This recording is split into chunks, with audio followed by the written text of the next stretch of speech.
Halo pemirsa, berjumpa lagi bersama saya Bribda Faisal Rido dalam program Presisi Nusantara. Selama 30 menit ke depan kami akan menghadirkan berbagai giat satuan kerja dan sosok anggota Polri yang memberikan pelayanan terbaik kepada masyarakat, memiliki prestasi dan tentunya membanggakan institusi Polri.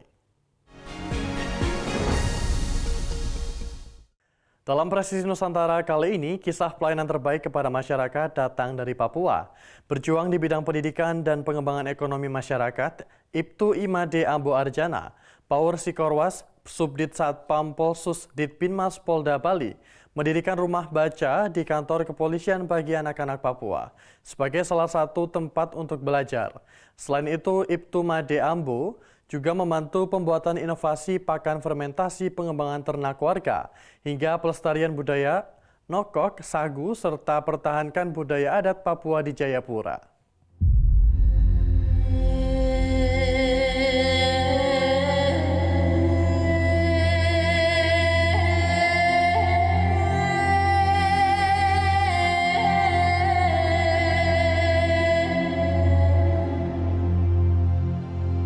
Saya Ibtu Imade Ambo Arjana, asal saya aslinya dari Bali. Tetapi seperti setengah lebih hidup saya habiskan di Papua ini.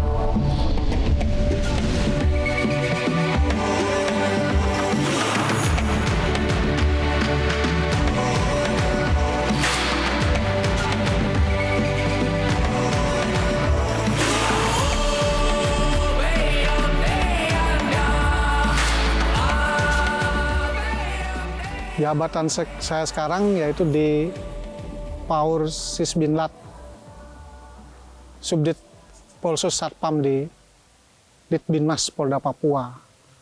Nah, sebelum ini saya Kapolsek di Skanto Kerom dan Kasat Binmas Polres Jayapura. Tahun 92, tepatnya 14 Agustus saya mendarat di Papua ini. Umur saya sekarang 53.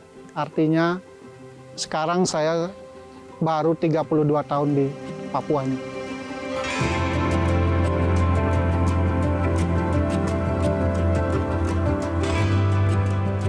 Kita ada di Papua. Jadi kita harus kenal betul apa yang ada di Papua.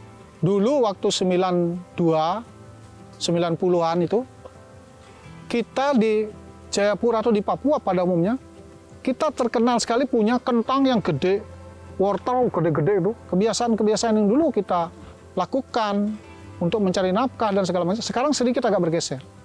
Termasuk masyarakat kita di daerah perkotaan ini, masyarakat kita di daerah Jayapura, sekarang sudah jarang sekali yang berkebun. Lahan-lahan kalau kita lihat banyak yang terbengkelai. Saya jujur selama keliling itu sudah jarang sekali melihat orang menokok sagu.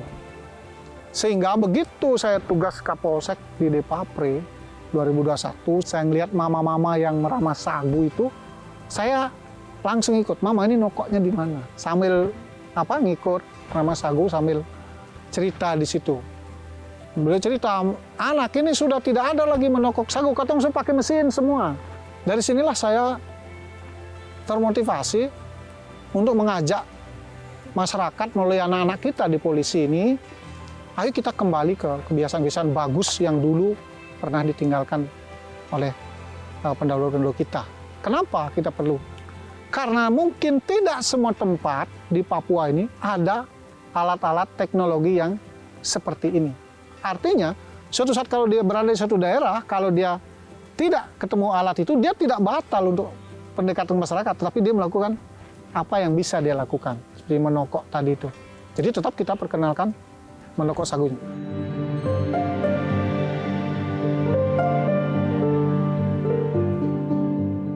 Kami saat ini juga Polres Jayapura lebih kedepankan pendekatan sosial budaya dalam membina Kamtibmas di Kabupaten Jayapura. Saya selaku Kapolres kan memberikan ruang kepada teman-teman untuk bisa mengembangkan potensi dan mengembangkan diri.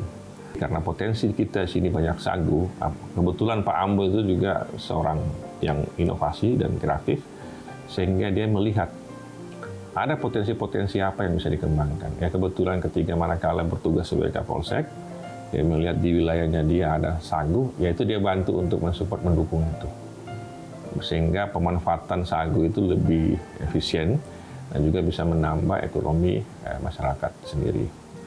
Untuk jangka besarnya, kami sendiri juga sudah membuat yang namanya sebuah kegiatan yang Colo Sagu itu untuk mengakomodir, memberikan ruang kepada UMKM khususnya pangan lokal sagu untuk ada tempat dan ruang untuk dia bisa menjual, mensajikan pangan hasil olahan dari sagu.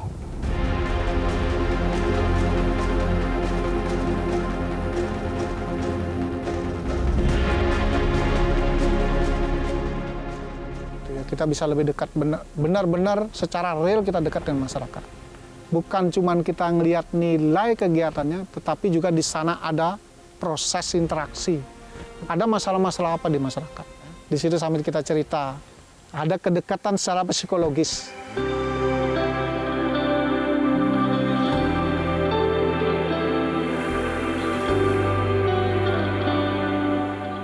Kalau kita bicara sagu itu kita bisa bicara itu jati diri kita sebagai orang Papua, khususnya ya semuanya orang Sentani, apalagi kami di Kampung Nendali. Nah, jadi ide-ide dan dari apa yang telah disampaikan oleh Pak Ambo, akhirnya semua aktivitas untuk kegiatan pangan berjalan. Nah ini saya lihat ya, luar biasa. Tapi tiba-tiba kami diajak kerja, dilatih, akhirnya diberikan bantuan. Ya akhirnya hasilnya kami juga yang nikmati. Dan juga bagaimana memberikan pemahaman kepada orang-orang anak-anak muda yang ada di sini. Atau tadi kita lihat ada polisi-polisi baru, semua melihat bahwa oh, proses pekerjaan sagu itu seperti apa. Artinya ini mengangkat kembali apa yang dulu pernah dikerjakan.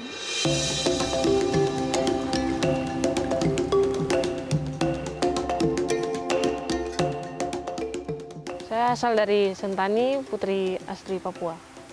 Sebelumnya sih nggak cuman sekedar tahu ya soal pengolahan sagu, tapi tidak pernah langsung turun, langsung buat kayak langsung tokok, langsung diperas gitu, tidak pernah. Tadi yang ngajar tuh Pak Ambo, kesannya sih luar biasa sekali, kayak sebelumnya kan cuma sekedar dengar-dengar tahu aja dari orang-orang kayak paling gampang, tapi setelah turun gitu ternyata tidak segampang yang kita lihat gitu.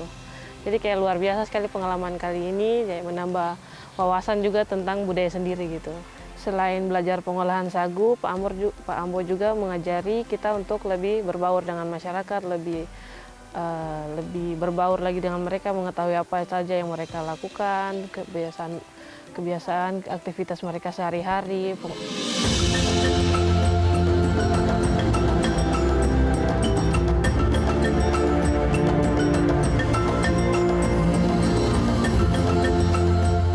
Pak Made orangnya supel, jadi apa yang menjadi bagian daripada dia, dengan mudah dia bisa menularkan kepada teman-teman sekerjanya, sejawatnya, dan juga kepada juniornya. Sehingga dalam kesehariannya juga kan kita melihat banyak orang yang terbantu, termotivasi dengan seorang Pak Ambo itu. Setelah mengikuti kegiatan pengolahan sagu ini, saya jadi terinspirasi untuk lebih mendekatkan diri lagi pada masyarakat, tidak tentang pengolahan sagu saja, tapi melalui cara lain untuk mendekatkan diri ke masyarakat. Ya, supaya kita sebagai polisi juga lebih dekat dengan masyarakat, yang mana tugas pokok kita juga berhubungan langsung dengan masyarakat. Saya sangat senang dengan beliau punya gerak-gerik ya. Memang beliau ini adalah orang Bali, tetapi pendekatannya bagaimana cara ngomongnya ya hampir sama dengan orang Papua lah. Akhirnya kita tahu bahwa polisi itu bukan sepertinya menjaga keamanan atau urus masalah atau harus bertindak yang keras. Ternyata tidak seperti itu. Seorang polisi memberikan pembinaan kepada kita masyarakat lewat pemerintah kampung, komunikasi, akhirnya semua jalan.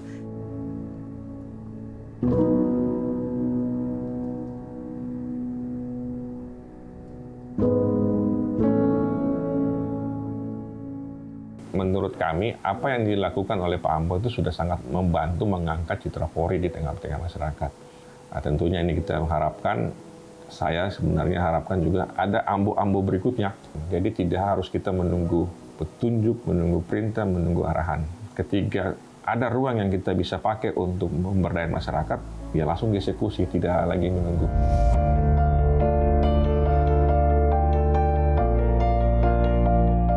Kita ini mempunyai tugas pokok pelindung, pengayom, pelayang. Tetapi pada saat situasi tertentu, justru masyarakat bisa menjadi pelindung kita. Saya merasa betul bagaimana kalau kita dekat dengan masyarakat, justru masyarakatlah yang melindungi kita. Jadi kita ngelihat betul bagaimana cintanya masyarakat ke Polri itu.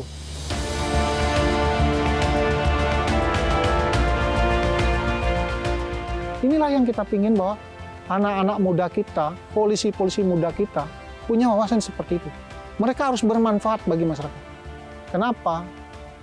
Karena kita juga punya kewajiban. Kita juga punya tanggung jawab terhadap generasi Papua ini. Nggak usah banyak berteori, lakukan saja apa yang bisa kita lakukan.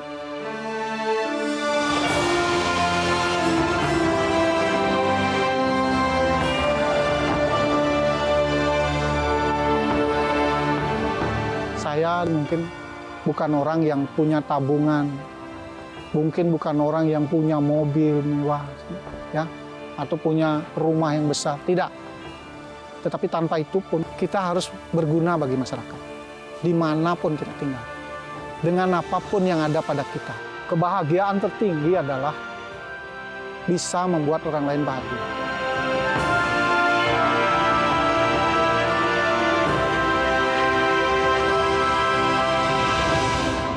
Selanjutnya, seorang anak yatim piatu mencuri pisang untuk makan adiknya. Aksi pencurian itu dipergoki warga. Polsek Telogowungu, Polres Pati langsung turun dan bermediasi mengupayakan restoratif justice. Bagaimana kisahnya?